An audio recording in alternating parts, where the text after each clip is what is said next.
కాబట్టి 1వ తారీఖున మనకి పెన్షన్ ఇవ్వడానికి సరైన సిస్టమ్ మన గవర్నమెంట్కి ఉంది.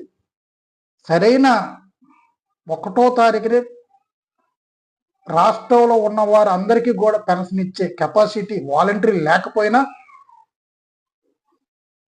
మన ఆంధ్రప్రదేశ్ గవర్నమెంట్ సిస్టమ్కి ఉంది. దాన్ని దిగదార్చే దిశగా, దాన్ని నీచంగా చూసే దిశగా, మనల్ని మనమే తగ్గించుకునే దిశగా గవర్నమెంట్ అధికారులు పనిచేయడం చాలా బాధాకరమైన పరిస్థితి.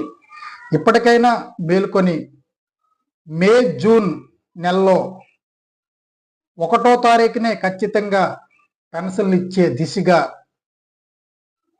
గవర్నమెంట్ సిస్టమ్ అనేది, గవర్నమెంట్ అధికారులు అనేవారు పనిచేయాలని, ఏ విధమైన